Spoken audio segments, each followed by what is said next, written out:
नमस्कार, खुशामदीद। मैं राकेश कुमार शर्मा भारतीय इतिहास के एक महत्वपूर्ण विषय गुप्तकालीन विज्ञान व प्रौद्योगिकी science and technology during Gupta period विषय के साथ आपके सामने उपस्थित हूँ। गुप्तकाल जो कि 4वीं शताब्दी से लेकर 6वीं शताब्दी तक का समय था, जिसे बहुत से इतिहासकार क्लासिकल एज प्राचीन श्रेष्ठ काल या स्वर्ण काल के रूप में स्वीकार करते हैं। कुछ इतिहासकार इस कल्पना को चुनौती भी देते हैं। परंपरागत रूप से इस काल की उपलब्धियों में दशमलव प्रणाली, संस्कृत साहित्य, कला, खगोल विज्ञान, चिकित्सा प्रणाली, शिक्षा प्रणाली, गणित व धातु विज्ञान को गिना जाता है। हम आज इस काल की विज्ञान व तकनीक के क्षेत्र में उपलब्धियों पर विस्तार से चर्चा करने वाले हैं। पहले एक शब्द यूज किया गया है, क्लासिकल युग, स्वर्ण युग। ये किसको कहते हैं? असल में ये उस युग को बोलते हैं जब मानव की बौद्धिक क्षमता जो है वो अपने उच्चतम स्तर पर अभिव्यक्ति दे रही हो। अब मानव की जो बौद्धिक क्षमता है वो कहाँ पर अपनी अभिव्यक्ति देती है, वो कहाँ पर अभिव्यक्त होती है? वो साहित्य में, स्थापत्य में, कला में, तकनीक में, ये सारी दिखाई देती हैं। और ये इस स्तर पर पहुंच जाती है कि हम उसको उस काल का उच्चतम शिखर कहते हैं। और बाद के समय के लिए ये मानक मापदंड बन जाती है, उदाहरण बन जाती है। उसको हम क्लासिकल एज बोलते हैं। सबसे पहले जो क्लासिकल एज का जो कॉन्सेप्ट है वो यूरोप के लिए, ग्रीक सभ्यता के लिए प्रयोग किया गया था। विज्ञान क्या चीज़ है? विज्ञान ज्ञान की व्यवस्था है जिसमें भौतिक जगत और उसकी घटनाओं से संबंधित जो है वो ज्ञान एक व्यवस्थित तरीके से रखा जाता है, उसे विज्ञान बोलते हैं। तकनीक विशेष प्रकार का ज्ञान होता है जो व्यवहारिक समस्याओं को हल करता है। वैज्ञानिक ज्ञान को अमल में लाया जाता है इसके द्वारा, जो मानव जीवन को सुविधाजनक बनाता है, जैसे खेती में प्रयोग विधियां व औजार, यातायात के साधन, स्थापत्य निर्माण आदि। या अगर हम इसको सीधे सीधे बोलें तो मानव की जरूरतों को पूरा करने के लिए जो उत्पादन की विधियां हैं उनको हम तकनीक बोलते हैं। विज्ञान व तकनीक एक सामाजिक शक्ति होते हैं, एक सोशल फोर्स होते हैं। और सामाजिक शक्ति से भी प्राय जो समाज के विकास में, समाज के निर्माण में जो मानव समाज की जरूरतों को पूरा करने में महत्वपूर्ण भूमिका निभाते हैं। इसलिए विज्ञान व तकनीक के विकास की कहानी मानव समाज के विकास की कहानी है। अगर आप मानव जीवन के विकास की कहानी को समझना चाहते हैं तो विज्ञान और तकनीक के विकास की कहानी को भी समझना पड़ेगा। दोनों एक ही सिक्के के दो पहलू हैं।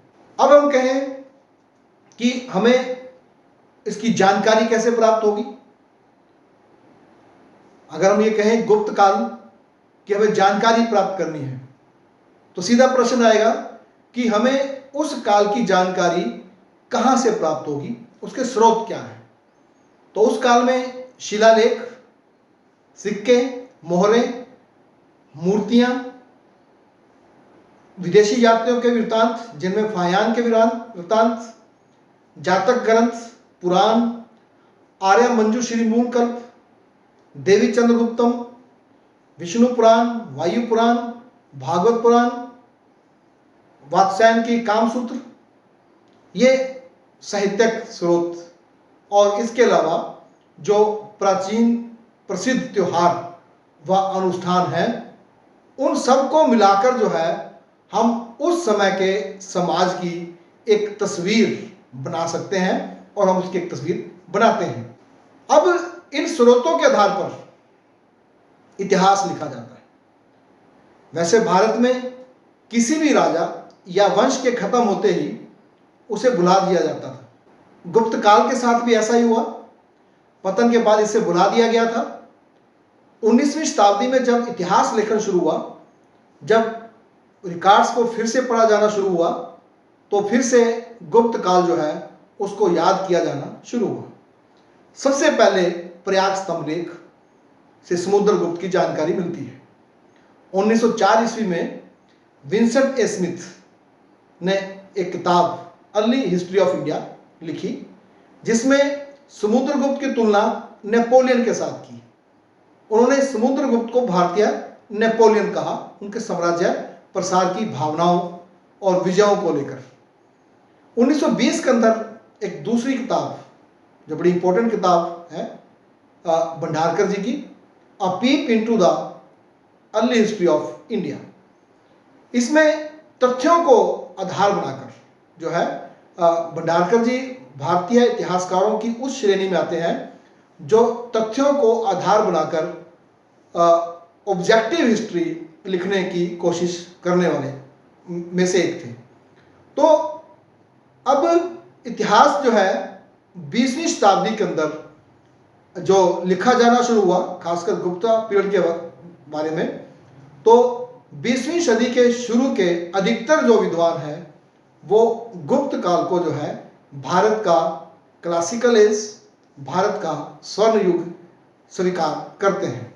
अब गुप्त का जो है एक रुचि का विषय बन चुका था, जिस पर अनेकों विद्वान पुस्तकें लिख रहे थे, लेख लिख रहे थे, और स्वतंत्रता के बाद तो इनकी संख्या में काफी वृद्धि हुई। इतिहास लेखन जो है उसकी कुछ शैलियां होती हैं। आरंभिक इतिहास लेखन भारत का वो औपनिवेशिक काल में लिखा गया। उस समय भारत उपनिवेश था अंग्रेजों का, साम्राज्यवाद का। तो औपनिवेशिक इतिहास की व्याख्या है, साम्राज्यवादी व्याख्या है इतिहास की। इसी प्रकार इन दोनों के खिलाफ उन दिनों जब भारत में राष्ट्रीय आंदोलन उभर रहा था, राष्ट्रवाद उभर रहा था, तो राष्ट्रवाद भी जो है वो इतिहास की व्याख्या करता है। वास्तव में ये जो समय है भारतीय इतिहास लेखन का, जैसे इतिहासकार आमतौर पर जब किसी चीज़ की जानकारी प्राप्त करने की कोशिश करते हैं तो उसके चारों ओर कुछ प्रश्न पैदा करते हैं, जैसे क्या हुआ, कब हुआ, क्यों हुआ, कैसे हुआ, किसने किया। ये सारा कई प्रश्न इस प्रकार से प्रश्न चिन्ह लगाए जाते हैं।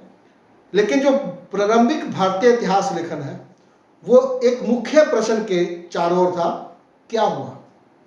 अब तिथि क्रम स्थापित करना था, यह भी एक समस्या थी, क्योंकि जो प्राचीन स्रोत हैं भारत के वो उसमें ऐतिहासिकता कम है, उसमें तिथि क्रम नहीं है। अब इसलिए क्या हुआ कि जो साहित्यिक स्रोत प्राप्त हुए उसमें ऐतिहासिकता ढूंढे बगैर उसको इतिहास मान लिया गया। उनकी व्याख्या उस समय की प्रचलित खास विचारधारा के आधार पर की गई। खासकर यूरोप के इतिहास से जो एक निश्चित स्वरूप बना था उसका अनुसरण किया गया, जैसे समुद्रगुप्त की नेपोलियन के साथ उसकी साम्राज्यवादी भावना के साथ तुलना की गई। क्लासिकल एज, गोल्डन एज, ये सारे यूरोप की टर्म्स हैं जो भारत के अंदर जो है प्रयोग की गई। ये समय ऐसा था जब राष्ट्रवादी व्याख्या के आधार पर इतिहास की व्याख्या हो रही। डी डी कौशाम्बी ने इसको बहुत बढ़िया शब्दों में कहा इसके बारे में कि गुप्तों ने राष्ट्रवाद को पुनर्जीवित तो नहीं किया, परंतु राष्ट्रवाद ने गुप्त वंश को पुनर्जीवित कर दिया।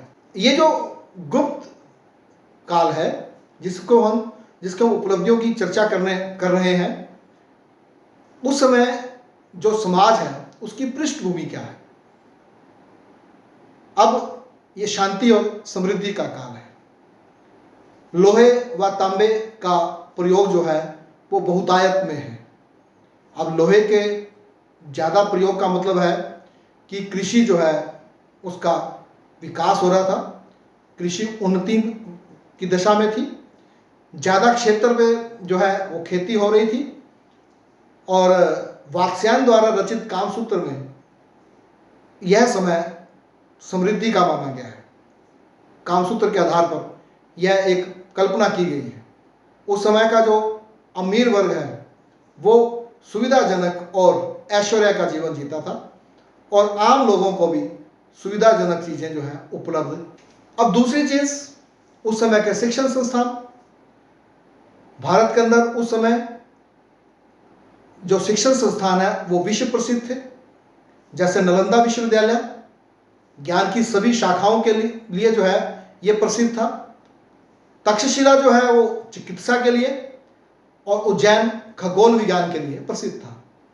इसके अलावा विक्रमशिला, बल्लभी, मथुरा, काशी, पाटलिपुत्र ये शिक्षा के और प्रसिद्ध केंद्र थे। इसमें जो एक मेन बात थी, उसमें स्त्रियों को भी शिक्षा का अधिकार था। ये एक बड़ी इंपॉर्टेंट चीज़ है। जब किसी समाज के अंदर अगर स्त्रियों को शिक्षा का अधिकार है तो ये उस समाज की मानसिक और आर्थिक समृद्धि का प्रतीक माना जाता है। ये उसका एक पैमाना है। व्यापारी और हस्तशिल्प, कारीगर और जो शिल्पकार हैं, उनका एक संगठन होता था जिसे गिल्ड बोला जाता है। इसमें तकनीक और जो विशेष ज्ञान है वो गिल्ड के पास होते थे। जहाँ शिल्पकारों का जो बेटा है वो वंशानुगत शिल्प के कार्य में निपुण होता था। अब ये एक बड़ी उपलब्धि है। जो उत्पादन का काम है वो कारीगर कर रहे हैं, और जो व्यापारी है वो बाजार को संभाल रहे हैं, और दोनों में तालमेल है। इसकी जानकारी हमारे को रघुवंश से, इंदौर में तांबे की प्लेट से, और मंदसौर अभिलेख से जो है हमें भारत के अंदर गिल्ड प्रणाली की जानकारी प्राप्त होती है। ये भूमिका की मैंने चर्चा की कि इस प्रकार की वहाँ पर बैकग्राउंड थी। अब ये बैकग्राउंड जो है वो साइंस के विकास का ही प्रतीक है। तो उस समय कुछ विद्वान जो है वो उनके हमारे को ग्रंथ मिलते हैं जिनके आधार पर उनका अंदाजा लगाते हैं, उनके योगदान की चर्चा करते हैं। उसमें आर्यभट्ट का योगदान जो है वो हम ये कहें कि उसकी उपलब्धियों व योगदान की कोई बराबरी नहीं कर सकता। कोई और उदाहरण नहीं है उनका। उनकी एक रचना है आर्यभट्टीय। ये जो तस्वीर आपको दिखाई दे रही है ये आर्यभट्ट की काल्पनिक मूर्ति है, जो कि खगोल शास्त्र एवं खगोल भौतिकी अंतर विश्वविद्यालय केंद्र पुणे के अंदर स्थापित की गई है। आर्यभट्ट के ही समान में एक आधुनिक भारत के अंदर जो पहला कृत्रिम उपग्रह छोड़ा गया 1975 में, उसका नाम जो है आर्यभट्ट रखा गया था। आर्यभट्ट को हम आर्यभट्ट प्रथम भी कहते हैं। वास्तव में 10वीं शताब्दी के अंदर आर्यभट्ट नाम का एक और गणितज्ञ हुआ है। उसे अलग दिखाने के लिए हम इसे आर्यभट्ट प्रथम भी कहते हैं। अब आर्यभट्टिया में तारों की दूरी, सूर्य के उदय व अस्त होने, तारों के अस्त होने, तारों और ग्रहों में संबंध, सूर्य और चंद्र ग्रहण, चंद्रमा की कलाएं आदि पर विचार मिलते हैं। आर्यभट्ट पहला व्यक्ति है जिसने खगोल के मूल प्रश्नों को उठाया। उसी के प्रयास से कि खगोल और गणित जो है वो अलग अलग विषय बने। आर्यभट्ट की रचनाएं दोहा छंद में है। ये रचनाएं 3 भागों में है, एक गणित, कालक्रिया व गोला। आर्यभट्टीय ग्रंथ में आर्यभट्ट ने गणित, बीजगणित और रेखा गणित पर पर्याप्त विवेचन, उसका वर्णन, उनका व्याख्या की है। उन्होंने दशमलव प्रणाली में अंक स्थान, उसको हम प्लेस वैल्यू बोलते हैं, वर्गमूल, घनमूल के नियम, त्रिभुजों की समरूपता के सूत्र, अनुपात, अज्ञात संख्याओं को प्राप्त करने के लिए समीकरणों का प्रयोग, वृत्त के लिए इन्होंने वृत्त की त्रिज्या और उसकी परिधि के बीच में जो अनुपात है उसके लिए उन्होंने संख्या दी 62,832 को 20,000 से भाग करना। तो इसके जो वैल्यू है वो 3.1416 आई, जिसको यूरोप के अंदर या आज के गणित के अंदर पाई बोला जाता है। ये त्रिज्या और वृत्त की परिधि का अनुपात है। आर्यभट्ट ने आकाशीय पिंडों की गति का अंदाजा लगाने के लिए, अध्ययन करने के लिए एक प्रयोगात्मक पद्धति अपनाई। उसने, जैसे सूर्य और चंद्रमा गोल होते हैं, तो उसने गोलों और वृत्तों पर प्रयोगात्मक पद्धति अपनाई, उसका अध्ययन किया तथा खगोल शास्त्र संबंधी नियम निकाले। अब इससे दो चीजें हुई। एक तरफ तो रेखागणित का विकास हुआ, क्योंकि वृत्तों का और गोलों का प्रयोग हो रहा है, और दूसरी तरफ सूर्य और चंद्र ग्रहण संबंधी जो कारण है, उनका जो समय है, उसकी व्याख्या की है। चंद्रमा की छाया से सूर्य ग्रहण लगता है और पृथ्वी की छाया से चंद्र ग्रहण लगता है, ये कारण पता लगे। अब गोल चीज की छाया गोल होती है तो पृथ्वी गोल है तथा अपने अक्ष पर घूमती है। तारे व चंद्रमा सूर्य की रोशनी में चमकते हैं। वर्ष के दिन 365.3586805 तक स्वीकार किया गया। यानी जो आज के वैज्ञानिक युग में जो वर्ष के अंदर जो दिनों की जो गिनती है, जिसका नाप है, लगभग उसके बराबर जो है आर्यभट्ट जो है उसका खोज जो है उस समय कर चुका था। हम आर्यभट्ट पर गर्व कर सकते हैं, परंतु आने वाली पीढ़ियों ने, खगोलज्ञों ने उसके अध्ययन को आगे नहीं बढ़ाया, बल्कि उसका विरोध किया। आर्यभट्ट वास्तविकता के ज्यादा नजदीक थे। वास्तविकता के नजदीक होना ही वैज्ञानिक होना होता है। उसी से ही एक साइंटिफिक टेम्पर डेवलप होता है। लेकिन जो आर्यभट्ट के विरोधी थे वो मिथकों के नजदीक थे। वे परंपरागत शास्त्रीय विचारों से बाहर नहीं निकल पाए। अब आप देखिए कि जो आर्यभट्ट का जो सिद्धांत है खगोल में, जो उसने सूर्य ग्रहण और चंद्र ग्रहण के कारण बताए, वो आज के वैज्ञानिक सिद्धांतों के बिल्कुल नज़दीक है, वास्तविकता के ही है ये। लेकिन जब सूर्य ग्रहण और चंद्र ग्रहण लगता है तो भारत के जो 30 जो रिवाज हैं, जो रीतियां हैं, आप उसमें देखें कि उसको क्या माना जाता है। तो आर्यभट्ट जो है उसकी उपलब्धियां हैं, लेकिन भारतीय मानसिकता में आर्यभट्ट की खोज, जो आविष्कार है, उसके जो अध्ययन है, वो उसको स्वीकार, भारतीय मानसिकता ने उसको स्वीकार नहीं किया था। यह एक सच्चाई है। उसके बाद एक अन्य खगोलज्ञ हैं भास्कर प्रथम। इसके लिए भी हम जो प्रथम शब्द है उसी तरह यूज करें जैसे हम आर्यभट्ट के लिए कर रहे हैं। भास्कर नाम का एक और खगोलज्ञ है जो 10वीं शताब्दी में है, तो इसलिए हम इसको भास्कर प्रथम कह रहे हैं। इन्होंने कुछ ग्रंथ लिखे, जिसमें प्रमुख ग्रंथ में महाभास्करस्य, लघु भास्करस्य और भाष्य है। लेकिन भास्कर प्रथम की जो उपलब्धि है, जो उनको इतिहास में एक प्रमुख स्थान दिलाती है, वो है आर्यभट्ट के कार्यों का विस्तार व उनका प्रसार करना।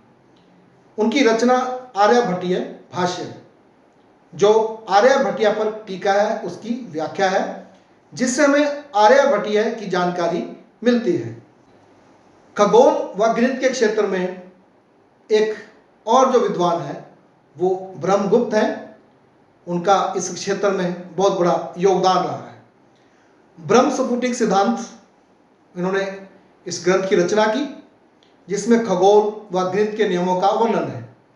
इस पुस्तक का 8वीं शताब्दी में अरबी भाषा में अनुवाद किया गया था। ये एक इम्पोर्टेंट चीज़ है, एक लिंक है बहुत इम्पोर्टेंट ये, कि भारतीय जो गणित है उसका ज्ञान अरबी में पहुंचा, वहां अरबी गणित को उसने प्रभावित किया। ब्रह्मगुप्त ने शून्य को परिभाषित किया कि जब एक वस्तु जो है, एक अंक जो है, उसी अंक में से जब घटाया जाता है तो शून्य बचता है। अज्ञात संख्याओं का पता लगाने के लिए समीकरणों का प्रयोग किया। ब्रह्मगुप्त जो है ये गुर्जर प्रतिहार काल के हैं, लेकिन हम इनको गुप्त काल के साथ ही जोड़ते हैं क्योंकि ये उसी वैज्ञानिक जो एक श्रृंखला थी, ये उसी में शामिल थे। वराहमिहिर ये दार्शनिक, खगोलज्ञ है, गणितज्ञ है। आर्यभट्ट का सबसे मजबूत विरोध जो है वो वराहमिहिर के सिद्धांतों में हमें दिखाई देता है। इनकी रचना पंच सिद्धांतिका, जिसमें ग्रीक, मिस्र, रोमन व भारतीय खगोल विज्ञान का संग्रह है ये किताब। और वराहमिहिर ने खगोल विज्ञान को 3 भागों में बांटा, एक खगोल शास्त्र व गणित, जन्म कुंडली शास्त्र और ज्योतिष शास्त्र। इन्होंने खगोल और गणित को फिर से इकट्ठा कर दिया, जो आर्यभट्ट ने दोनों को अलग किया था।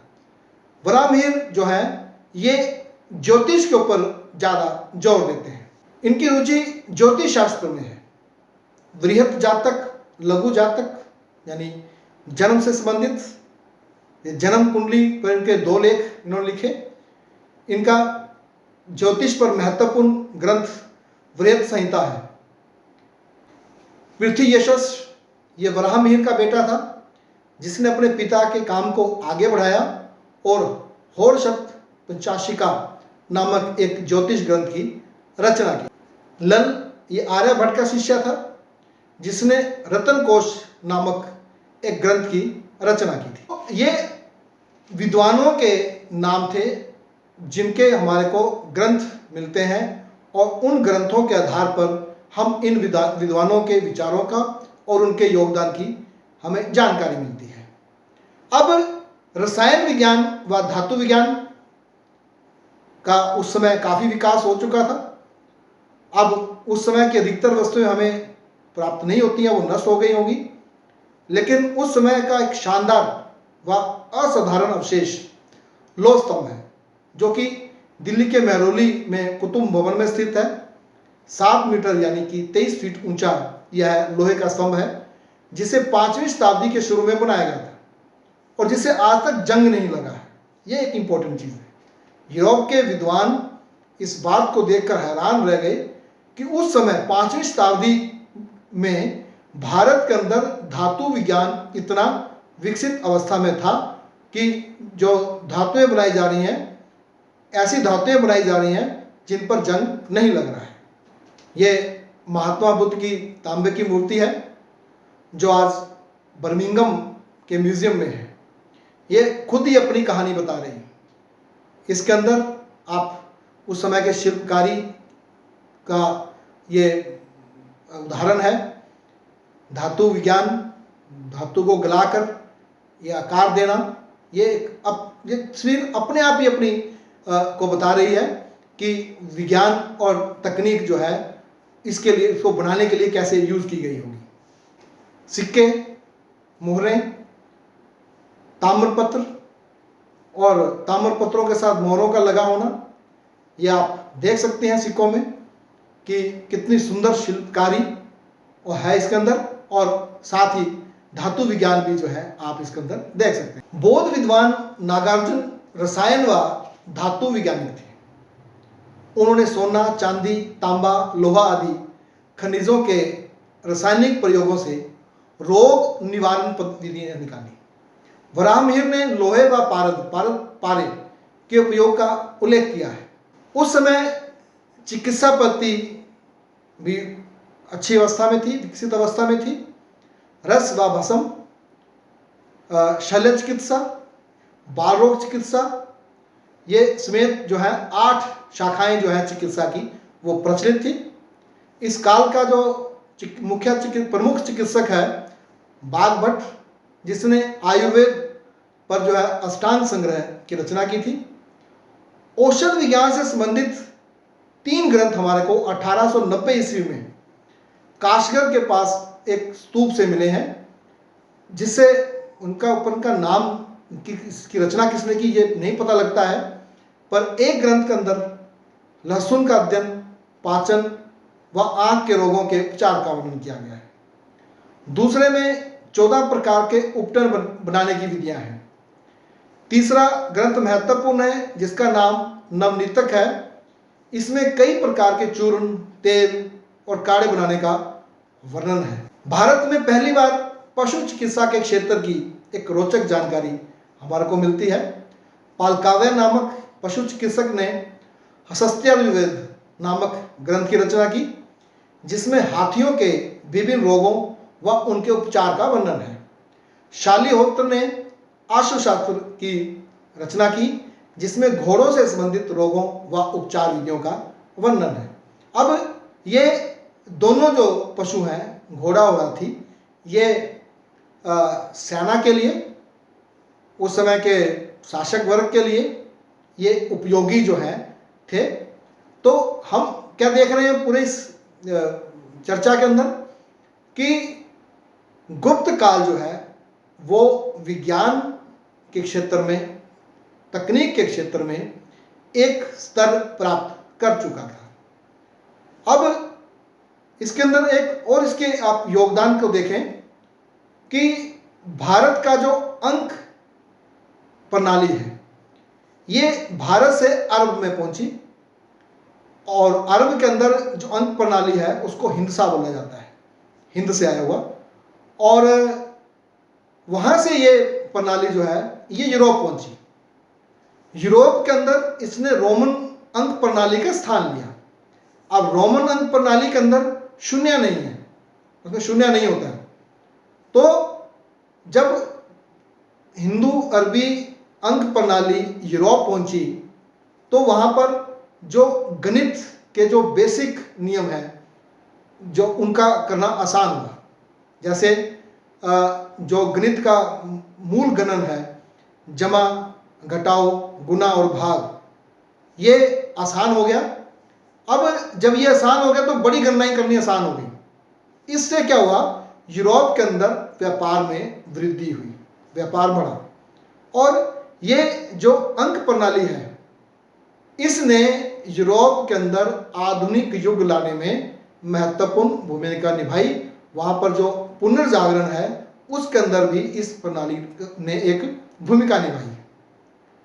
तो हम कह सकते हैं कि गुप्त काल के अंदर विज्ञान और सामाजिक क्षेत्र में भारत की महान उपलब्धियां थी।